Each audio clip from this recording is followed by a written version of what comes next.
जोहार।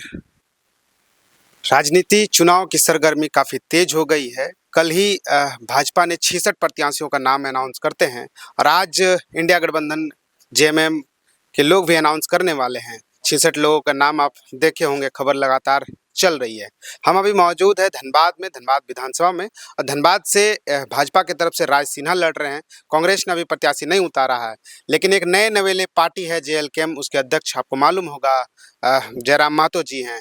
और धनबाद सीट से सपन मोदक जी को उतारा गया है। हमारे बगल में जो फ्रेम में जो चेहरे देख रहे हैं वो सपन मोदक जी है।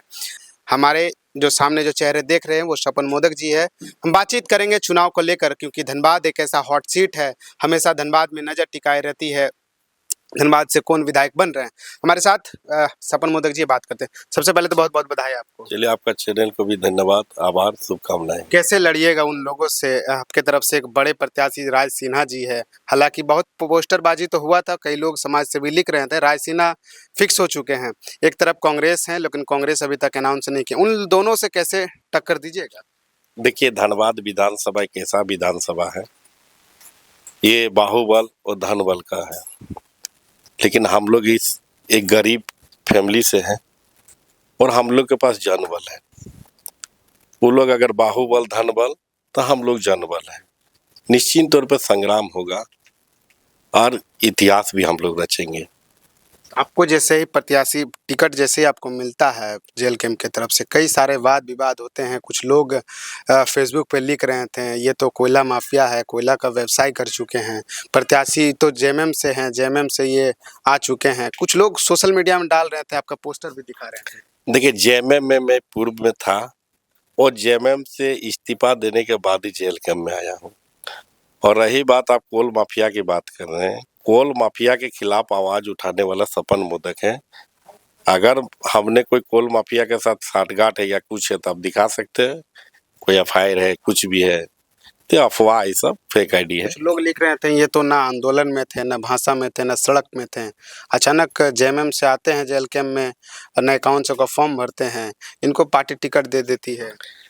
नहीं, देखिए, हम आपको बता देना चाहते हैं कि जो सिस्टम है जेएलकेएम का, उस सिस्टम में हम लोग फॉर्म भरे हैं और फॉर्म का जो प्रक्रिया हुआ उस प्रक्रिया में हम लोग पालन भी किए हैं। रही बात आप बोले इस्तीफा की, इस्तीफा हम लोग पूर्व में ही दे चुके थे। देने के बाद ही जेबी केसेस उस समय थे, उसके बाद जेएलकेएम बना है। जैसे आपका जो भी कार्यक्रम चल रहा था, जैसे मानव श्रृंखला हो, ये हो, तो हम लोग बैकडोर पे सपोर्ट कर रहे हैं, तो उनके विचारधारा से सपोर्ट में थे। आज फ्रंट में आना पड़ा। धनबाद के लिए क्या विजन है? धनबाद में सबसे बड़ी समस्या है यहाँ पर रोजगार को लेकर, पलायन को लेकर। अच्छी शिक्षा नहीं है, बड़े बड़े बिल्डिंग तो है, शिक्षा नहीं है, अस्पताल दुरुस्त नहीं है। तो विजन क्या है सपन मोदक के लिए धनबाद? देखिए, विजन बहुत सा है, मुद्दा इतना मुद्दा है कि राज अलग हुआ, 24 साल अलग हो गया। धनबाद से लेके राज से लेकर दिल्ली तक भाजपा की सरकार रही। आज भी वर्तमान में भाजपा की सरकार, भाजपा के सांसद, पूर्व में भाजपा के मेयर रहे, राज्य में भाजपा के मुखिया रहे, आज देश में माननीय प्रधानमंत्री जी भी भाजपा के हैं। लेकिन धनबाद वासियों के लिए किसी ने भी समस्या का हल करने का प्रयास नहीं किया। आज धनबाद एक ऐसा शहर है जो मजदूर यहाँ काम करते बीसीसीएल में, तो बीसीसीएल में जितने भी हमारे मजदूर काम करते हैं, तो बीसीसीएल को कार्यालय जो हमारा मुख्यालय है, कोल इंडिया कार्यालय, उसको कलकत्ता में रखा गया है। तो कितना दुर्भाग्य है कि जब धनबाद से लेकर दिल्ली तक आपकी सरकार रही, लेकिन कभी आपने मजदूर के हित में प्रयास नहीं किए। अगर हम स्वास्थ्य की बात अगर आप करते हैं, आप जाइए पीएमसीएच के नाम पर जो जाने जाते हैं, अभी हमारे शायद निर्मल मातो जी के नाम है, तो पीएमसीएच में एडमिट कौन होता है?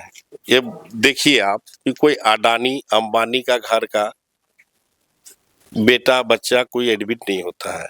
ये आज हमारे मजदूर, यहाँ के गरीब, यहाँ के किसान वहाँ पर पहुँचते हैं। आप जैसे पीएमसीएच एडमिट हो गए, उसी समय आपको एक पर्ची मिल जाएगा, वो पर्ची आप जाइए दवा बाहर से लेकर आइए। तो सरकार का ये सिस्टम है और पीएमसीएच के बगल में हमारे माननीय विधायक जी का आवास है, राय सिन्हा जी का, लेकिन कभी भी नहीं चाहा कि यहाँ सुधार हो। अगर यहाँ का सुधार हो जाता तो यहाँ के लोगों को भला होता, लेकिन यहाँ के लोगों के भला के बारे में कभी नहीं सोचा। अगर आप जीत जाते, अगर आप विधायक बन जाते, विधानसभा अगर पहुंचते हैं, तो क्या धनबाद बेहतर धनबाद, विकसित धनबाद बन पाएगा? बिल्कुल बिल्कुल। देखिए हम लोग बहुत सा जो है, क्या कि हम लोग को जमीन के बारे में पता है, यहाँ का जो जमीनी स्तर से जो लोग रह रहे हैं, क्या कष्ट है, उस कष्ट को हम लोग हटाने के लिए, उसका निवारण करने के लिए बहुत सा योजना हम लोग के पास है। उस योजना को लाएंगे। आज पूरे राज्य में जैसे बेरोजगारी का जो जमावड़ा लगा हुआ, आज बेरोजगारी है, बढ़ा हुआ है, किसी भी सरकार ने बेरोजगारी को समाधान करने की बात नहीं की है। तो हम लोग जैसे ही सरकार बनती है तो बेरोजगार योजना को जो हम लोग रोजगार योजना में लाएंगे। आज अगर धनबाद की बात कीजिएगा तो कोयला भी हमारे यहाँ उत्पादन होता है। कोयला का तो उत्पादन हो गया, कोयला तो चल गया आपका दिल्ली बम्बई, जहाँ भी रोशनी है रोशनी हो गया कोयला के चलते। राजस्व भी हम लोग सबसे ज्यादा देते हैं, लेकिन यहाँ का आदमी को क्या मिलता है? घंटा मिलता है।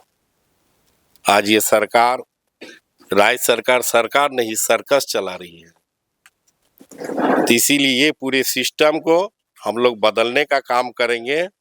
आप गांव से आते हैं, मैं अगर गांव की बात आपको करेंगे, आप पूर्व में देखे होंगे कि अगर आप बीडीओ ऑफिस, ब्लॉक या सीओ ऑफिस गए होंगे तो बड़े बड़े अक्षर में लिखा रहता था प्रखंड विकास कार्यालय। आज आप जाके देखिए विकास हट चुका है, प्रखंड कार्यालय लिखा है। तो सरकार ये समझ चुका है कि हम विकास करने वाला आपसे नहीं है, विकास का उम्मीद भी मत कीजिएगा। तो प्रखंड और अंचल कौन जाता है? यहाँ के जो लोग हैं उनका काम वहीं पर। अभी जैसे हम लोग कई कार्यक्रम भी कर रहे थे, कुछ हमारे लोग भी आ रहे थे, बहुत सा बात रखा कि दादा ये सरकार जाति प्रमाण पत्र का भी बात आ रहा था कि हम लोग जाति प्रमाण पत्र बना रहे हैं और 1 साल वैलिड देता है, तो क्या 1 साल बाद जाति मेरा चेंज हो जाएगा? तो सरकार का मंशा क्या है ये देखना है। सरकार चाहता नहीं कि कभी भी आप उज्जवल भविष्य की आप आगे की ओर बढ़े। सरकार चाह रहा कि आप ब्लॉक में व्यस्त रहिए, आप जाति प्रमाण पत्र साल साल में बनाते रहिए। आज अगर हम मोदक है तो हो सके 1 साल बाद महतो हो जाएंगे, 1 साल बाद पांडे जी हो जाएंगे, झा जी हो जाएंगे। मैंने सरकार यहाँ के लोगों को दिग्भ्रमित किया जा रहा है। जेएमएम के लोगों से सपन जी का बात हो रहा है? कोई सब जेएमएम के शीर्ष नेता है, उनसे बातचीत हो रही है क्या? नहीं नहीं, वैसा कोई बात नहीं है, बातचीत नहीं। चलिए भाईचारा है तो हाय हेलो तो अलग बात है, ऐसा कोई पॉलिटिकल बात नहीं है। धनबाद के जेएमएम के जो संगठन है उनसे बातचीत हो रही है? नहीं, वो तो किसी से भी ऐसा संपर्क करने की हमने कोशिश भी नहीं किए हैं, और वो हमारे भाई है, हम चाहेंगे भी संपर्क भी बनाएंगे कि आइए वो धनबाद का सिस्टम को बदलने का प्रयास कीजिए। उनसे मांगिएगा? बिल्कुल बिल्कुल, सबसे मांगेंगे हम वोट। जो जेएमएम के आपके पुराने संगठन के जो लोग हैं उनसे वोट मांगेंगे? बिल्कुल वोट मांगेंगे। धनबाद के लिए 5 ऐसी बड़ी समस्याएं क्या देख रहे हैं सपन मोदक जी? देखिए सबसे बड़ा समस्या जो सिस्टम का समस्या, एक तो बेरोजगार का समस्या, एक पलायन का समस्या। हम आपको बताते एक समस्या जो शेड्यूल ये लोग बनाता, सरकार का शेड्यूल को आप देखिए।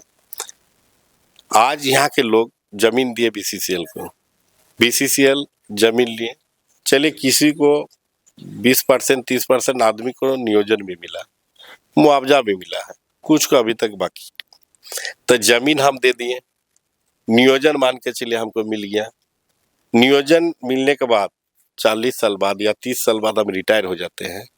तो रिटायर होने के बाद मेरा तो सब कुछ खत्म हो गया, नौकरी भी चला गया, जमीन भी चला गया, मेरा पास कुछ नहीं बचा। इसीलिए हम लोग सिस्टम लाएंगे कि भैया अगर कोई बड़ा उद्योग हमारे झारखंड हो या धनबाद में अगर हम लोग लगाते हैं तो जिस जगह का हम लोग चयन करेंगे वो कंपनी उस जगह पर उद्योग अगर लगाते हैं तो उस उद्योग के प्रॉफिट का 5 से 10% जीवन भर उस रेत उस जमीन मालिक को देना पड़ेगा। ये हम लोग सिस्टम बनाएंगे।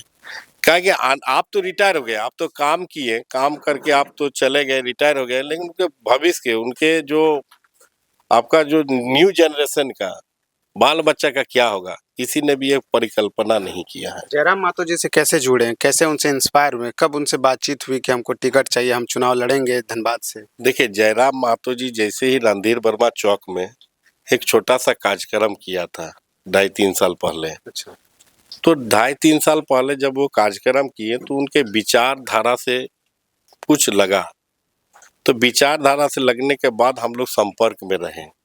ठीक है, आप नहीं देखे होंगे, फ्रंट लाइन में मीडिया के पास नहीं आए, लेकिन हम लोग संपर्क में थे। रही बात टिकट का, तो टिकट हम नहीं बोले कि दे दीजिए किनसे टिकट, पैरवी किए थे? किन्हीं से नहीं पैरवी? किसी से पर भी नहीं। ये देखिए, हमारा जो कार्यकर्ता है JBKSS का, JLCAM का जो कैडर है, उनका डिमांड था कि दादा आप इस क्षेत्र से लड़िए, क्योंकि हर बात तो जितना भी धनबाद में देखिएगा, धन बल बाहुबल को ही टिकट मिल रहा, तो काहे नहीं इस बार इस माटी का बेटा को टिकट मिले। तो लोग का एक आशा था, तो उसी आशा को पूरा किया हमारे जब टाइगर। आप कह रहे हैं कि वो आंदोलन 2.5 साल 2 साल से हम जयराम जी को जान रहे हैं, उनके आंदोलनों से हम प्रभावित हैं, तो उस समय भी आप जेएमएम में ही थे? बिल्कुल, उस समय तो आप जेम जेएमएम में नहीं छोड़े थे? नहीं, उस समय नहीं छोड़े थे, लेकिन बैक सपोर्ट मेरा था। कुछ लोग ये भी लिख रहे हैं कि सपन मोदक धनबाद का टिकट लेने के लिए जयराम जी को कुछ पैसा कौड़ी भी दिए। नहीं नहीं नहीं, अफवाह है सब। ना हम लोग के पास पैसा कहाँ मिलेगा जो पैसा देंगे। देखिए, हम लोग मोदक में आते हैं, चाय मुड़ी बेचे वाला हम लोग भी है, मीठा बेचे वाला आदमी है। वे तो पर मैंने मान के चले जनता का डिमांड, कार्यकर्ता का डिमांड है जो हम लोग को बनाया गया है, उतारा गया है। ना हम लोग के पास उतना पैसा है कि पैसा देकर टिकट खरीद सकते हैं। कैसे वोटों को लीजिएगा? धनबाद में बड़ी-बड़ी बिल्डिंगें हैं, फ्लैट है, उन सब में लोग रहते हैं, बाहर से लोग आए हुए हैं, उन लोगों का वोट को कैसे अपने तरफ कीजिएगा?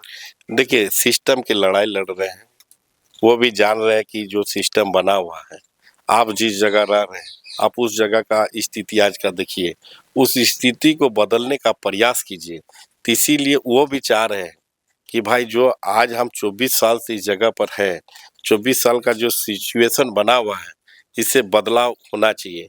उस बदले को देखते हुए इस बार JLCAM में आदमी वोटिंग करेंगे। धनबाद में लोगों का, जो आम लोगों का एक डर बना हुआ है, एक माफिया रंगदार शब्द का हमेशा आज से नहीं शुरू से ये चला आ रहा है, उस डर माफिया को कैसे खत्म कीजिएगा सपन जी?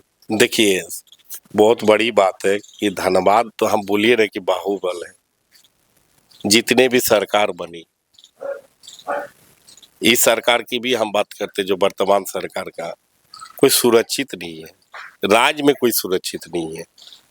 जेल के अंदर हत्या हो रही है, बाहर ताम बात हो गया है, किसी भी समय किसी भी आदमी को कहीं भी हत्या हो रहा है। तो पूरे सिस्टम यहाँ का खत्म है, सिस्टम को बदलना पड़ेगा। 30 दिन के चुनाव समय बचा हुआ, कटघरे में जेएमएम खड़ा करेंगे आप? बिल्कुल बिल्कुल। देखिए, जेएमएम को आप शुरू से लगे थे, शुरू जेएमएम को सींचे हैं, उस जेएमएम को कटघरे में सवाल कीजिएगा? बिल्कुल सवाल करेंगे। जो उनका जिस आसार उद्देश्य से यहाँ के लोगों ने चुन कर बनाया था, आप उसके विपरीत किए तो आप उसके दंड है, आपको दंड मिलेगा। और जनता इस बार उसको क्या दिखाएगा। समीकरण बनाया धनबाद को जीतने के लिए, विधानसभा में जाने के लिए, रांची में पहुंचने के लिए? कोई तो समीकरण बनाए होंगे।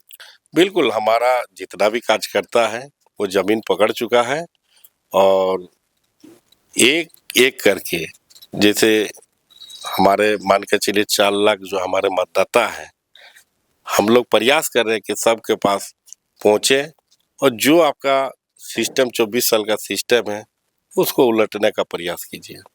जयराम जी से अभी बातचीत हो रही है कि जब से आपको टिकट अनाउंस किया गया है, जब से टिकट मिला है, जयराम जी से एक भी बार बातचीत हुई है? बिल्कुल बिल्कुल, बात हो क्या रही है। दिशा निर्देश दिए हैं जयराम जी? दिशा निर्देश सभी को दिया है कि आप जमीन स्तर पे अपना मेहनत कीजिए।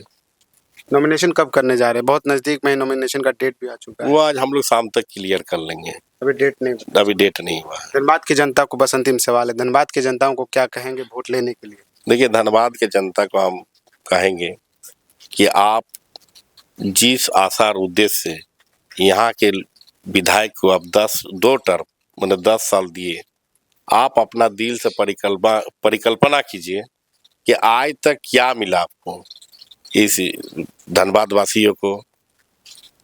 आज छोटा सा भी अगर मान के चले, जो हमारे जो मुद्दा होता था जैसे पानी का, आज हमारे महिला माँ बहन रात 11 बजे 12 बजे डेगची लेके जा रहे हैं। तो उस सिस्टम को हम कहेंगे कि आप लोग चेंज कीजिए, आप इस पर कमर कसिए, आपका बेटा यहाँ खड़ा है, आपका भाई खड़ा है, अगर आप हमको सपोर्ट करते हैं तो निश्चित तौर पे ये सिस्टम पूरा चेंज होगा और धनबाद एक खुशहाल धनबाद होगा। आपका दो प्रतिद्वंदी है, एक प्रतिद्वंदी भाजपा जहां पर पूर्व मुख्यमंत्री 4-5 लोग प्रचार करने आएंगे, भाजपा की हम बात कर रहे हैं।